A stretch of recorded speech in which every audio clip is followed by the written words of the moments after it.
Parece que o Congresso e o Judiciário viraram protagonistas das notícias ruins.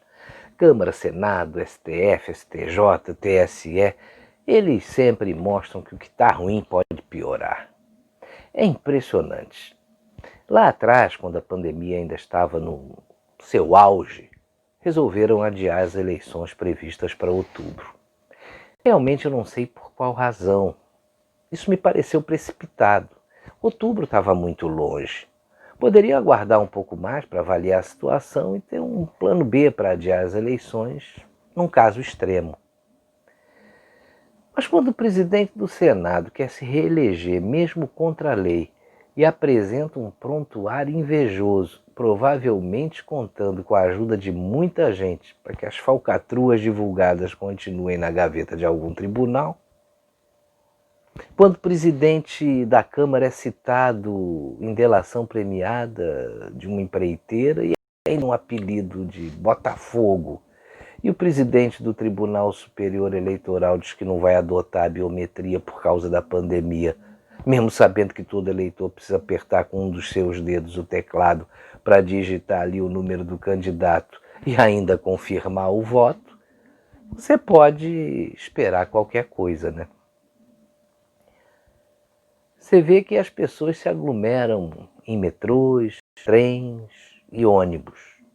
Elas também podem fazer compra no shopping. Por que adiaram as eleições? Por um mês só. Mas não, alguns dos nossos congressistas e magistrados lá do TSE seguem a ciência. Pena que eles seguem a ciência que até hoje não comprovou nada do que disseram sobre lockdown e isolamento horizontal. Você vê que tem até país que não fez nenhum nem outro e vai muito bem, obrigado, como é o caso da Suécia. Parece que a única ciência que eles seguiram aqui no Brasil foi a ciência política. Mas talvez a pandemia tenha sido a desculpa e não a razão do adiamento das eleições. Veja que isso é só uma especulação da minha parte. Mas como a gente está vendo o que as nossas autoridades são capazes de fazer, eu acredito em qualquer coisa ruim que venha de qualquer um desses lugares. Se as eleições não fossem adiadas, os nossos fichas sujas de 8 anos atrás, eles estariam impedidos de concorrer ao pleito justamente pela lei da ficha limpa. Se a inegibilidade de um candidato vencesse em outubro, ele não ia poder disputar as eleições. Mas, com adiamento para novembro, um mesinho só de diferença, ele vai estar livre como um passarinho para concorrer. Portanto, os candidatos que em 2012 foram condenados por abuso de poder político e econômico vão poder se eleger novamente, porque o marco inicial tinha a data de 7 de outubro, que foi a data do primeiro turno das eleições daquele ano. A lei foi mal feita, porque em vez de proibir por X anos a candidatura de quem cometeu um delito ou algum crime, deveria proibir a participação em um número X de eleições, e ponto final. A conclusão que eu chego é que o câncer da corrupção já está na fase da metástase. A gente sabe que a única forma de acabar com o câncer é retirar esse câncer e até um pouco do tecido bom que está em volta. E no caso da política brasileira, parece que o que está em volta é bom, mas a gente sabe que não é tão bom assim.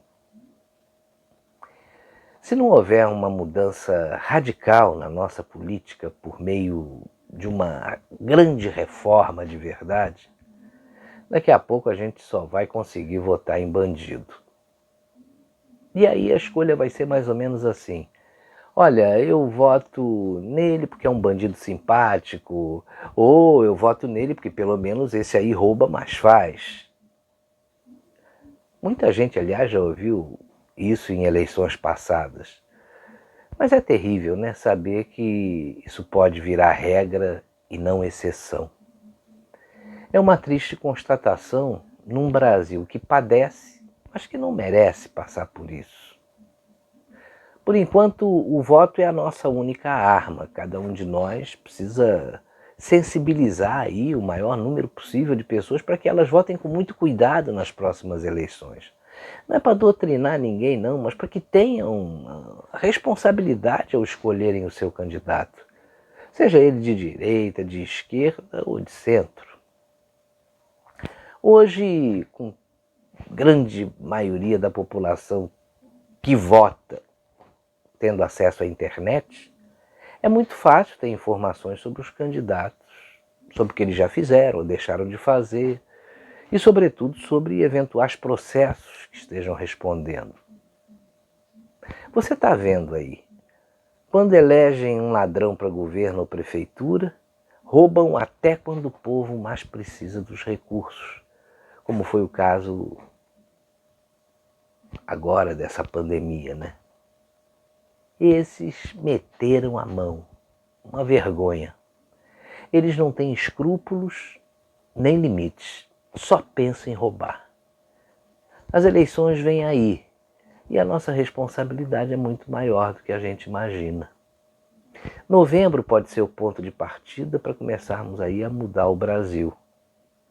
Depois a gente termina a faxina em 2022.